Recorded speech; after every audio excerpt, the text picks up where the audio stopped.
For more than a decade, Jen Santos has led event technology at some of the world's largest companies. She brings the technology and team building best practices from over 20 plus years of IT consulting and coaching experiences to event delivery teams so they can deliver exceptional events. She is now teaching others to do the same in Event Tech Academy. Welcome to Eventus 365, the podcast that's all about corporate events and the magic behind the scenes. I'm your host, Yanique DaCosta, and I am excited to take you on a journey through the world of corporate events. But before we dive in, let's talk about the stress of creating marketing material for your events. We all know how tough it can be when deadlines are tight and resources are limited, but guess what? YKMD Visual Communications has got your back. Our design firm specializes in working with corporate event professionals just like you, and we're here to help take the stress out of creating stunning graphics for your event. Our team of expert designers can deliver custom brand-compliant designs in just 12 hours. So whether you need branding, signage, marketing materials, or anything else, YKMD's got you covered. Okay, now that that's done, let's start the show. All right, Jen. Welcome. Thank you so much for your time. Jumping right into it. How did you get involved in the event tech industry? It was totally by accident. I was a 20-year IT pro managing different projects, different companies, primarily in the Pacific Northwest, Seattle, which is where I used to live. And all of a sudden I got staffed on a Microsoft event. And it just so happened that that event at Microsoft was managing the marketing platform for their annual partner conference. And that went well. And they're like, hey, do you want to come work on the event? And I was like, okay, sure. And then somebody that was supposed to go work the event, actually at the event in Houston that year, had a bike accident. And they're like, hey, Jen, you want to actually go to Houston and help run it? And I'm like, okay. Sure. And then kind of like sure. Right. One thing kind of led to the next. And all of a sudden, the next thing I know, I'm 10 years later and I'm still in the events industry and I absolutely love it. Oh my gosh, that sounds like such a fun whirlwind story. So does this mean that you're like a Microsoft supplier now, or is this different? I've been a Microsoft supplier. I worked on the Microsoft platform for like 8 years, and now subcontractor the entire time, but I've kind of diverged from Microsoft and I'm working on other projects like CES, Oracle, GitHub, Splunk, but all kind of in the tech event space. Nice. I love that. So wait, you said CES. I have never been to CES, and I feel like people are going to hear that and make fun of me. But tell me, talk to me about CES. What are your biggest challenges in working with such a massive event? Yeah, well, I've never been either, believe it or not. Oh, okay.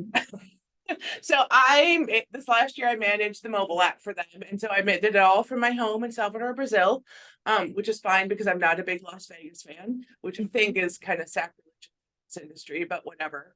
But I'm not either. It makes my skin so dry. I literally leave there like a lizard every single time. Anyway. Yeah.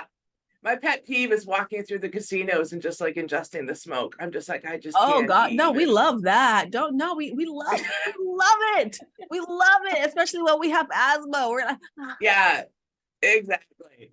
Yeah. So I think like the two big challenges that I see with CES, one is like, it is just such a big event. You're dealing with over 100,000 in-person attendees. And so as an event tech pro, when you're dealing with over 100,000 attendees and you're dealing with thousands of exhibitors, you're dealing with a lot of data. And a lot of event platforms can struggle dealing with that quantity of data and getting it around in a timely manner. So, because as you may know from events, your side of the events industry, right? The registration system is generally separate from the content platform, which is generally separate from the mobile app, which is generally separate from the exhibitor system. And so you have to be continually flowing all this data back and forth. Somebody goes in and they update their bio in registration, and suddenly they expect it to appear automatically immediately in the mobile app, right? But in reality, there's behind the scenes processes that need to run to keep all this happening. And to make that happen in a way that's fast and seamless to the attendee that doesn't like break everything is kind of a non-trivial exercise when you're talking about an event that big. I can only imagine. I was at an event, I want to say a year ago, and they were trying to like update documents so that we could make reference to, because the event in itself was actually an organizational event where we were members and we would have to vote on things. But in order to vote on things, we would have to have the documents reviewed, this, that, and the third. And they were like, the right documents are in there. We're all like, no, it's not. And they're like, yes, it is. And we're like, no, it's not. And it was probably just taking a really, really nice little time to just, load its way in there and get to everybody's phone. And we probably had to like clear our cache and do 10,001 other little things to just get it to like function. You can tell I'm not like super techie, right? Because I'm like, this is my high level way of explaining it. Like, yeah. And it caused quite a bit of confusion because people were really frustrated that they were being told it's in there, and they're like, I don't see it. I don't have it. So yeah, I can only imagine.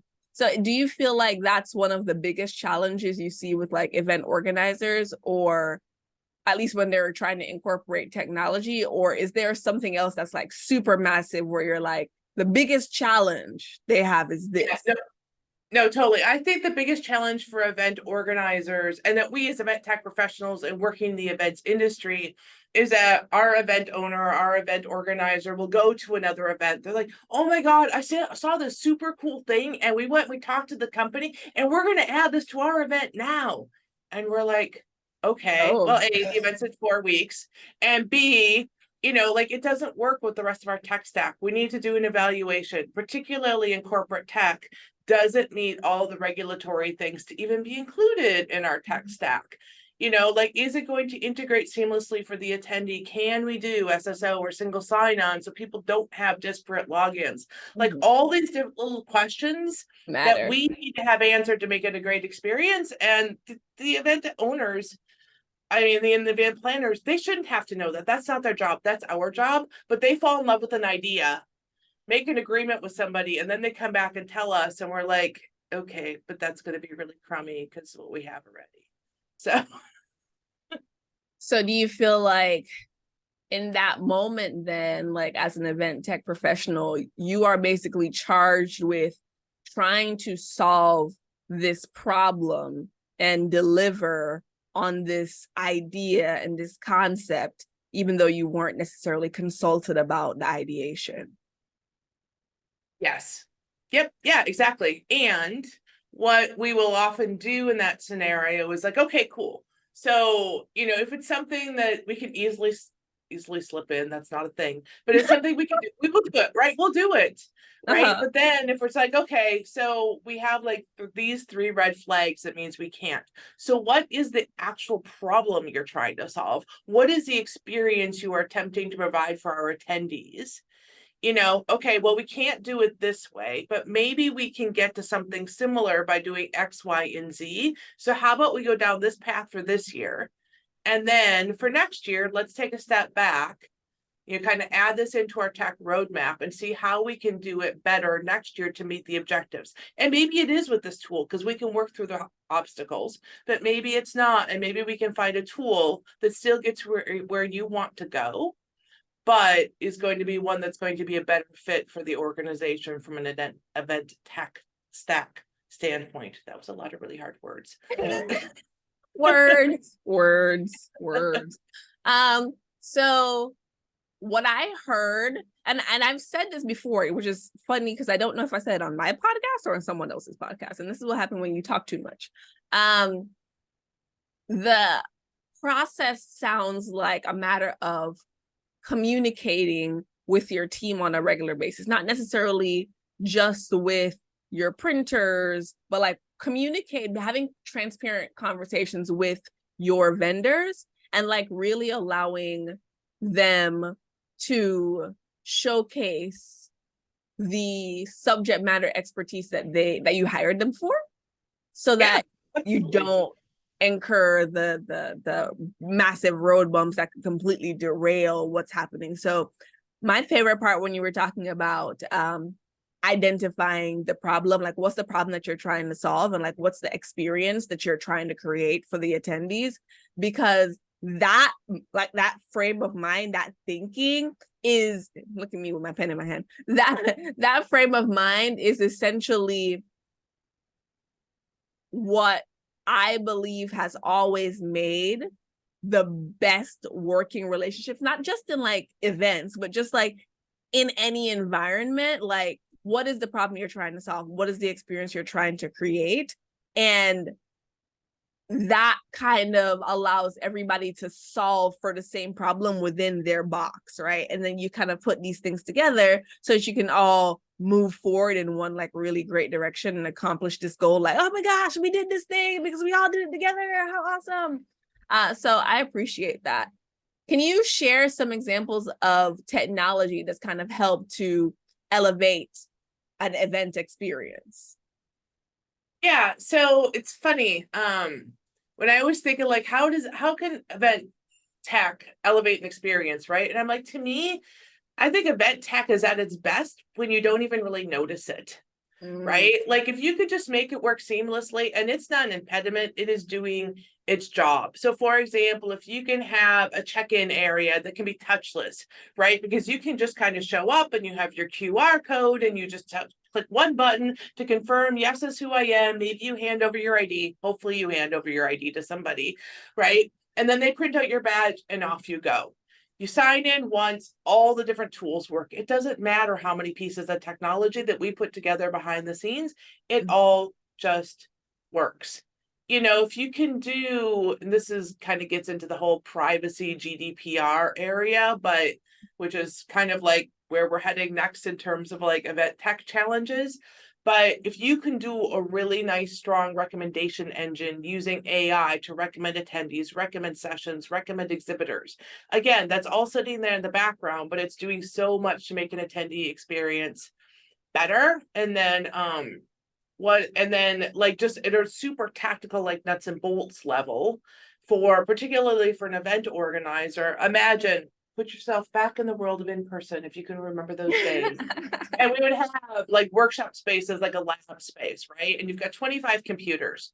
Well, if you open up a session for 25 seats, in a lab space, you're going to have 15 of those people that are going to add that session to their schedule, and they are never going to show up, right? Because they're going to go and do something else. And so like one of the things that we do from a tech perspective is we're like, okay, hey, we know all 25 won't show up, but let's try to get them there. Let's not let them put something else in that same time slot. We can't control what they actually do, but we can add the tooling in to try to be like, hey, we're saving a seat for you. Are you really going to be there? And provide those prompts. Send out the email reminders, not let them double book themselves. And then actually also allow the event organizer to say, I've got 25 seats, but I'm actually going to allow 40 people to book because I know that people aren't going to show up. You know, and then like work with the on-site team to create queuing and things like that. Like that's some of the ways that event tech can really help, you know, elevate the event experience. I love that. As we're on the topic of like elevating the event experience. So the Super Bowl was the other day. We worked on some stuff. When I say we, I mean my design firm. We worked on some stuff, some collateral oriented things for the Super Bowl. And I'm horrible because I didn't really watch. But there was one thing that really stood out to me, oh no, that's not true. I watched the halftime show, but I watched it the day after because I was well, a massive thing that stood out for me was Rihanna's sign language interpreter. And so her name's Justine Miles, right? And the way how they included her like in the visuals, like for us people who are watching at home, like it was really exciting, right? Like the show was about Rihanna, but it was just like, who is this girl? Like, who is this girl participating? So it was nice to kind of be able to have that experience. And then for me, like there was like some further emphasis word that I picked up. I was like, okay, she's also Black, and she is also deaf, which I found, I saw, like, you know, like how they have the monitors in their ears. So I thought it was a monitor at first, but so she's Black and she's deaf. She's a woman, clearly, with a she. And I feel like that's like a interesting point to kind of put on, because it's like, how do you see diversity, equity, and inclusion incorporate into event technology, and like what steps can event organizers take to create more inclusive events? Because for me, like, I think that was a big deal for the Super Bowl. Not Rihanna so much. I mean, sure, you know, she came out of hibernation for the performance, got it. But like the thing that I noticed was the interpreter. I mean, outside of the fact she did like a really great job, you know, it didn't feel random. It felt intentional. It felt really nicely incorporated. So what are your thoughts there? Yeah. It's funny you mentioned her because we just wrapped up, I'm down here in Salvador, Brazil, and we just wrapped up our carnival. And actually one of the things that they started doing down here recently, a couple of the key performers, because they're basically like big parades and the artists sit on these giant moving sound stages, right? And so a couple of the performers have not ASL, would it be Brazilian SL? Anyway, Brazilian Sign Language. This is something that kind of blew my mind when I realized, me and my American-centric view, that ASL is not universal, right? Like, and we appreciate you there. That's right. fair. So Brazilian Sign Language, but they were signing, you know, all the music along with these artists, and I thought, oh my gosh, that is so freaking cool. My my cousin, she's deaf, so when I was younger, I'm horrible now, but like when I was younger, I used to study sign language so that we could talk and we'd practice and stuff like that. And the American Sign Language book and the English Sign Language book, I don't know, like I don't understand why they're not the same. It blows my mind, trust me. Really? They're not the same? No, they're not. Like American. Some of the signs that I would make from the ASL book, she didn't know what I was talking about. And so I would have to spell out the word and then she'd be like, oh, and anyway. Oh, wow. Okay. So, anyway, you know, there's some nuances there. Nuances. So I think that slowly it's starting to get better in the event industry in general. And I'll get to the event tech side of this in a minute, but this is like something that I happen to be pretty passionate about. So I'm just going to kind of get on my soapbox very briefly. And that's fine. But I think that I will say that I think from an event tech perspective, the DEI came a really long way during the pandemic, right? Like we went totally online, totally virtual. And so all these digital platforms had to up their game. And so I was at Microsoft at the time and working on their flagship events. And I mean, they did a really nice job, and I see other platforms doing the same, right? Like captioning in 26 different languages. And AI captioning is getting a whole lot better. Even the AI version of captioning is getting a whole lot. We had ASL specifically, you know, on some of the key sessions, not all sessions, but more and more sessions are having ASL. Providing the transcript files ahead of time, being really, really aware of like neurodivergent audiences and what tends to create issues for people, you know, things about motion graphics and things like that, and accessibility and color contrast ratios and all those sorts of things. And then when you take a step back and you look just more at diversity in general, moving outside the accessible realm, I think one of the first things to do is let's look at the diversity of speakers, right? And let's make sure that not only that they're more diverse, but that they have good time slots. You know, they're not the last time slot on the last day, the first time slot the morning after the big party. The big party with the unlimited booze.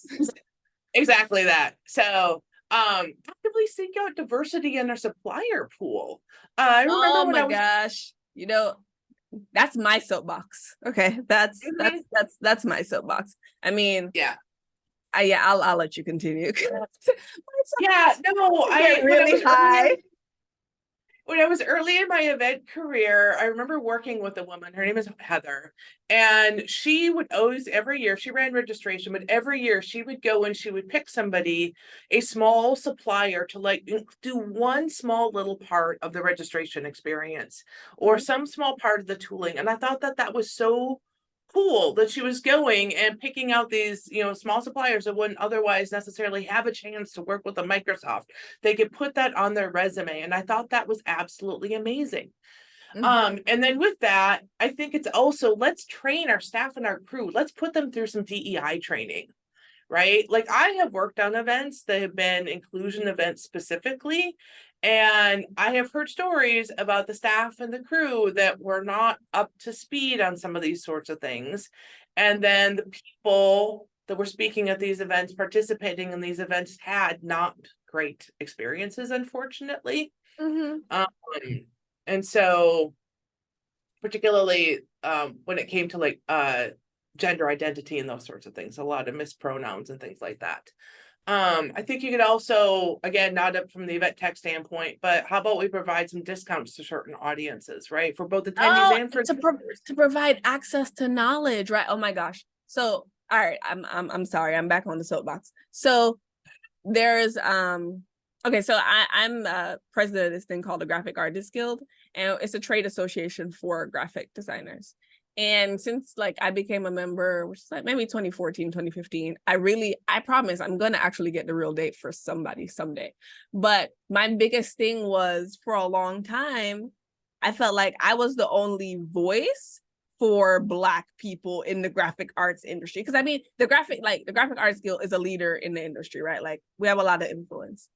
And that it felt like a lot of pressure, but it also bothered me that there were so many other designers that were better than me. And that's just the matter.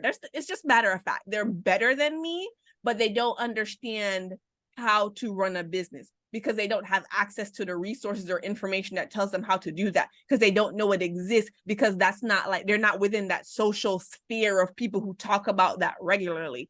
And so I've always just been like trying to like push us towards like going into those communities and like having those conversations, like, sponsoring conferences that focused on like a BIPOC audience, and kind of just be like, hey, we're here, like, we want you to come too. Like, this is not just for one set of people who look one set of way and talk one set of way and are from one set of like one place. And it kind of, I think it's even more, oh my gosh, I think I was about to cry. It's so sad. I felt myself getting teary-eyed. I think it's even more of a thing for me because I live in Jamaica right now, but it's where I was born and raised. And where I'm from, being an artist, being a graphic designer isn't some revered career. You're going to starve and be homeless and, not have a good standard of living. And I mean, I know that I'm living proof that that doesn't have to be like the case, right? But I also had access to information. I was willing to like push through boundaries. Like, I had a really supportive environment of people who could say you could do anything. And it kind of comes back to exactly what you said, like, people don't know what they don't know. And if they don't have access to it, sometimes they will continue not to know because they don't even know it's an option. It's like deciding you were gonna, drive to the supermarket. You only know the supermarket downtown, and then all of a sudden, like, there's a Whole Foods on your left, and you're like, wait, where did that come from? I don't know if they're open, so I'm just gonna keep driving. Yeah. Well, that's kind of where the diversity speakers comes in, right? If you don't know it's possible, if you've never seen a black woman up on the keynote stage, you don't realize that that's someplace that a Black woman can be, right? Yeah. So, and then talking about investing in education and providing access to education, I think that's where also continuing to invest in virtual events and making them really accessible, if not free, is super, super important. You live in Jamaica, I live in Brazil. Plane tickets are not cheap, even for us, But I remember my first virtual event right after the pandemic started. And I was reading the evaluations afterwards because I always read them looking for nuggets of things that we can do better on the next event. And this woman was, thank you so much for providing this technical training to us for free. I am in a wheelchair. I'm unable to, get to these events as much as I would really love to. And because of this information that you made available to us for free today, I'm able to double my rates. I love that. Right? Like, Oh, how can you not? Now I'm the one that's getting teary, right? It's like, man, it's it's so important that we continue to make these investments in the virtual events for so many different reasons. I was having a conversation with another interviewee, and we were talking about her photographer that she had to bring in, and the photographer is she's not in a wheelchair, she is it's like an electric, almost like scooter wheelchair kind of thing, so it's a little bulkier, and so she had to like arrange transportation for her, like the right flights and the right transportation from the airport and things to and from the actual venue. And apparently it was like really chaotic, like to the point where like the lady was outside sitting like waiting in the rain because the city didn't have the right transportation for her. Like it was like a whole like thing. It's crazy to me that in 2023 like we're still having those kinds of conversations. It's like, but you know what, if we don't talk about it, just like how people don't have access to the information to improve their scholastic and career endeavors, it's the same thing, that the people who are in charge, they can only see things from their lens, and if they're not being given the information from people outside themselves, they won't know. Which is essentially why like this whole season, why I'm choosing to incorporate these kinds of conversations, because I recognized how important it would be for me to want to feel comfortable when I show up in a space. And I kind of want to invite others to challenge themselves to create that same kind of inclusive environment for every human being, not just, people like me or people that look like me or people that look like them. So, right. Gosh, very emotional talk today. Switching gears from our emotions a bit, how do you think event tech will evolve in the next 5 to 10 years? Yeah. So, I've been getting asked this a lot lately, and I love kind of like, thinking about, oh, what could be? It's kind of like I combine like what I really think is going to happen with what I really hope will happen, and hope that I could just kind of manifest that and make that a reality. So I think that, we've seen a lot of, in the event tech side of the space, we've seen a lot of consolidation. I think that's going to continue as we kind of try to figure things out, particularly coming out of the pandemic. A lot of these virtual platforms that made so much progress during the pandemic, got so much investment, are having these layoffs. And so we're seeing kind of a lot of struggle there. We're seeing, CVED's doing a lot of consolidation, buying up a lot of players because of some of these other companies. But I think that we're going to see two broad trends kind of in the next 5 to 10 years. One is that I really truly believe and hope that we continue investing in hybrid and virtual. We do not do it very well yet right now. I know this. I'm not saying that we do, but I think that companies are going to continue to make the investment to try to figure it out, kind of for all the reasons that we've already talked about. Right now it's basically 2 separate events and there's a huge budget hit, and that's something that we can't continue to deal with anymore. Yeah. But if you do all in person or all hybrid virtual, you're just cutting your available audience so much that I think event organizers are also not going to tolerate that long term. Yeah. And related to that is the other broad trend that I'm seeing around sustainability. And so, this whole thing, events are, one of the worst offenders when it comes to waste and carbon. Oh right? My goodness. Woo. Let's not talk about what happens at the end of the night when people don't eat the food.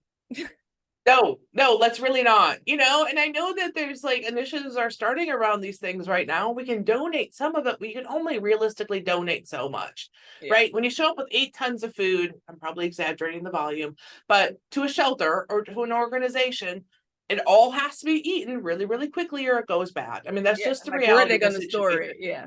Right? Where are they going to store it? And then you start thinking about the carbon footprint of flying around all your crew and all your staff and shipping, exhibitor cartons after exhibitor carton after exhibitor carton, and the attendees all flying around. That carbon footprint is really, really big. And so I think there's going to be a reckoning. And I think that that's where event tech is going to have an opportunity to really shine in terms of helping events kind of right size and become more sustainable. I don't quite know what that looks like. Like the conversation has been, maybe we need to have like, regional pop-up events, like road shows, right? you know, which will attract a smaller audience. And then we kind of carry people through with hybrid events. Let's put the core training, like the actual training in a virtual scenario, and then leave the in-person events for the networking and those sorts of things, the experiential types of things. Like there's a lot of different ways that we can do this that we haven't explored yet. So I think that's going to be the big thing. And then I think that data is a whole other kind of like sticky wicket that we're going to have to deal with as we manage GDPR and privacy laws and everything else. The push-pull of that against the idea of having really personalized experiences, because you can't protect all your data and have an awesome AI personalized. Yeah. It's, as you said that, I kind of just chuckled because the other day I was in a plane and I sat down, and I promise you, I'm clearly ridiculous, because when I sat down in my seat and the screen said, "Hello, Yanique, how are you? What would you like to watch today?" I was like, what is happening here? But it had already, so you know how sometimes you go on a plane and you watch a movie and the movie itself is like, you don't get to finish it before you get off the plane. It had it right there for me to play. I was like, what is happening? I was like, this is awesome. So typically I normally take out my phone and take a picture of it so that I can fast forward to the same place that I was when I was watching. Oh, wow. Like, so it's nice to like not have to do that anymore. But you're right. It's hard to keep your data to yourself and have a great user experience. That's personalized for your likes, dislikes, and all of that. So I think that's a great place to transition to sharing some tips on how to successfully manage like event tech projects. Can you share some of those? Yeah, so you kind of alluded to this, kind of like if I had to pick like the big takeaway, you sort of alluded to it at the beginning, which is this idea, like I've been telling my teams for the past decade, we all succeed or we fail as a team. Our attendees don't care whose fault it is. Our clients only care sort of whose fault it is. And so if you could kind of go into into the event with this mentality of really working as a team, because you're never going to be the expert in everything. It is not possible. Your owner's not going to be the expert. Your client's not going to be the expert. The solution architect's not going to be the expert. You need to all work together to make the event happen. And then with that, there's like kind of a couple of very specific things I would tell people trying to manage managing event tech projects to do. First is just do really good discovery. Keep in mind what they talk about, like the 5 W's of investigative journalism, right? Because it applies here as well. Who, what, when, where, why, and then the how. The how is how we're actually coding and getting it done, right? But if you can get that really good discovery done and asking all those really specific questions up front, you're going to make your life a way the heck easier when it gets closer to the event by knowing exactly what you're building. You're all trying to drive in the same direction. And so like that'd be the first one, is just don't be afraid to do that discovery. Ask the silly questions. This might be a silly question, but or, you know, like don't be not afraid. Knowing it all. Exactly, right? Just that curiosity mindset, and don't be afraid to, like, literally, I can't even tell you how many times in a week I started the question with, this might be a silly question, but, and everybody goes, wait, why does no one knows the answer? So it can't be that silly. right? So, but that's a way to kind of ask it without like putting anybody on the spot. And then also, if like everybody already knows the answer, you're like, I was right, silly question, right? There's like no emotion involved in it anymore. I love using that kind of as a way to raise a question. So, and then also the other thing kind of related to that is we have a running joke. Scope is not locked till the event is over. I'm sure you see this as well, right? It's true. It's totally true. As you were talking earlier about someone bringing in some technology that they want to incorporate, I was like, oh, scope creep. Yep. Totally. So just being really good about managing scope. I mean, like it just in figuring out really good ways to manage scope. Yes, we can do that, but here's the trade-off. Yes, we can do that, but then we're going to need this budget. We can push the date, right? The classic project management triple constraint comes into play. Yeah. And then the last one I would say is develop some boundaries and some good self-care practices. Yeah. Yeah. Yeah. It's important. It is important to somebody who has burned herself out doing this before. It is really important to know when you should take an 8 p.m. call and when you should just say, I'm sorry, I'm not available. Listen, it's so fun.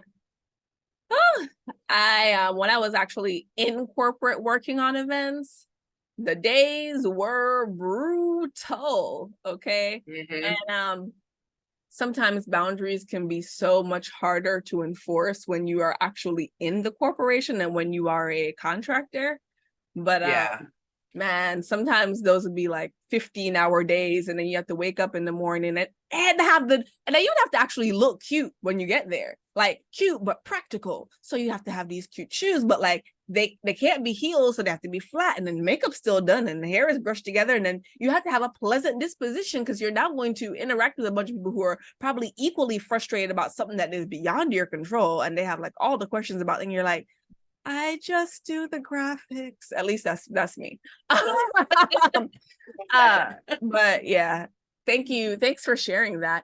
Do you think it's important for event organizers to understand the technical side of event tech? Or do you feel like it's more about them just sharing the information about what's happening and then trusting you to make the decisions? Because just like, you said they come and they bring these ideas and they think they're great and they want to execute. Do you think that challenge would be reduced if event professionals overall were just more educated on the different silos like event tech? In a perfect world, absolutely, but this is far from a perfect world. And so I think the answer is no, because an event planner has so many other things to worry about, right? It's a big cat herding exercise. And so let's let them worry about them, but then have them treat the event tech people as a partner. Let the tech team have a seat at the table where the decisions get made. And so we can partner and help figure out what the right solution is for the event. I love that. Can you share like a success story of like how your team has used event tech to solve like a specific challenge or to improve an overall event experience? I think Yeah. here. What? Sorry. I think that'll be kind of cool to hear, like in the context of this entire conversation, like a time where you were just like, "Oh, we knocked it out the park." Right. So I think one of my favorite things that we ever did. So this is backing up pre-pandemic for AI, really kind of got its legs. So to kind of set the stage for where we were in the technical lifespan is we were working on an attendee networking and attendee recommendations specifically. And attendee recommendations have always been somewhat of a challenge from a technical standpoint when you don't have a really nice big AI data set. Because if you try to match on like job title or company name or something like that, you're just matching like for like. And that's not the idea, right? Like you want to try to match people that have divergent interests, because if you think about match.com or something like that, right? Like a dating site, they talk about this is who I am, this is who I'm interested in meeting with, or who I'm interested in dating, right? And so it's the same thing as we build as a part of the platform. Like, this is my profile for who I am, and these are the types of people that I'm interested in meeting with. And then we're able to actually create a pairing algorithm to pair up the people so they could actually meet the right people at our events. Yeah. Okay. I love that. Instead of just like a carbon copy of themselves. I love that. Yeah, exactly. Yeah, Yeah. because I mean, there are lots of instances where that's just not helpful for anyone attending the event. Okay, awesome. So I love that. I probably shouldn't love it as much as I do because, it was compared to dating, and my dating life is, a little interesting, a little non-existent, but I still like the concept. So what are some of the most exciting trends you're seeing right now? Yeah. In So, totally. So, I think we've already sort of talked about this, but I'm really excited about the increase in accessibility. How far the platforms have come with regards to, the color contrast and making text legible and making stuff work really well you zoom in and captions and transcripts and ASL, and not just the quantity of it, but also like the quality of it. That AI transcription has gotten so much better, and that we've been able to make these event platforms so much more accessible to so many more people. Totally boring in so many ways, but for me, I am really excited about that.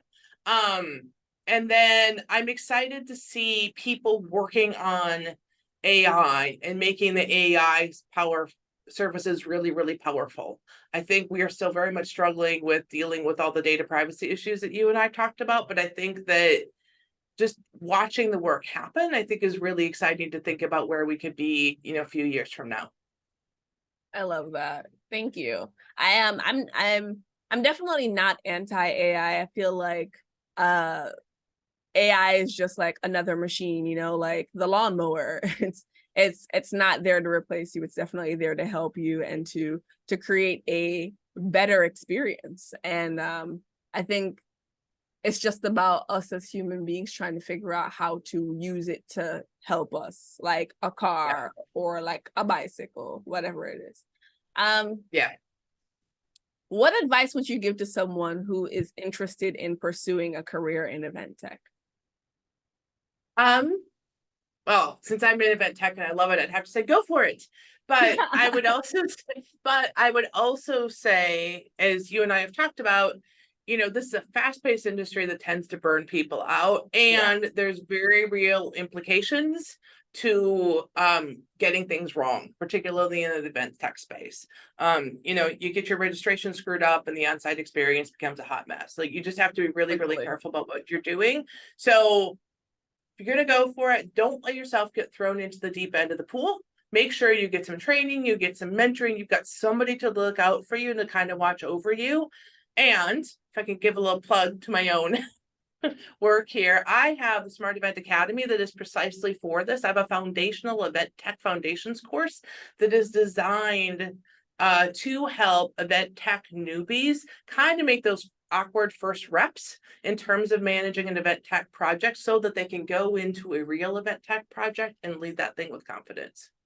Okay. So thanks for sharing that. Does that mean, like, if I want to, figure out or decide or learn more about how to be a good member of like an event tech team, like I could just come and take your course and I'd kind of be like set up to like get myself going? Yeah, absolutely. So the way it works, to keep this short-ish, is I've created a mock event. It's called Coffee Palooza because I'm from Seattle in Brazil. So coffee has to be. And we basically took a quote unquote standard event timeline, compressed it down to 24 weeks. And then I compressed it down to 6 weeks, took a 24-week timeline, compressed it down to 6 weeks. And I run people through an entire project all the way through from event brief to event execution. We take real event tech, like a really simplified version, like, hey, we're going to build out a simple registration flow. We're going to add some speakers to the system. And we walk through every step of the way. What does requirements lock mean? What should a landing page have? What belongs in the CMS? What is a speaker portal? Here are the things to look for in registration. As well as kind of the stuff I talked about, like with good discovery, how to effectively manage scope and kind of all of those, the softer skills that come along with being a project manager. So it's what are all these really weird terms we talk about? And how do I manage the teams that do all these really weird terms? Mm-hmm. Okay, that's fair and exciting simultaneously. Okay, awesome. That sounds great. Well, guess what, Jen? It's about that time. And even though I don't want to let you go, I might have to. But before I do, can you please give me one industry event you think every corporate event planner or every event professional should attend every year? They have to be, I don't like that question. And I'll tell you why I don't like the question. I will say it because I don't think there is any one industry event that everybody should attend every year. People are too diverse. But I think, and I saw a LinkedIn post that kind of backed up my argument here. I think that every industry professional should find one non-industry event that they should go to as an attendee. Ooh. Like just pick somebody they're interested in, go as an attendee, because we as event planners can't ever turn our event brains off. I'm willing to acknowledge that. If you want to kind of make a professional development, go as an attendee and go, okay, like, ooh, these are 5 ideas I'm going to steal. Ooh, and these are 5 ideas where I like the concept, but I think they could have executed it better in this scenario, and this is how I would have executed it better. So, like, I love health and wellness. I would love to find like a good health and wellness event to go to, like this year. Yeah. Something like that where I could just kind of sit back, not worried about running into colleagues, not worried about doing biz dev, not worried about any of that stuff, but literally just go with an attendee and see what that experience is like. I like that. I think that's a good direction to move into. And I think it's a good point for us to end our chat. Again, thank you so much, Jen. And I will see you around. Maybe even in Brazil. We don't know. There you go. Yeah, you're welcome anytime. Alrighty. Thank you. And that's a wrap for this episode of Adventus 365. We hope you enjoyed listening and learning something new today. If you enjoyed the show, please leave us a review on your favorite podcast platform to help event professionals discover us. Don't forget to subscribe so you never miss an episode, and sign up for our newsletter for behind-the-scenes content and updates on upcoming events. If you have any suggestions for future topics or guests, or just want to say hello, you can reach us at info@adventus365.com. We love hearing from our listeners. Thanks again for tuning in, and we'll see you next time on Adventus 365.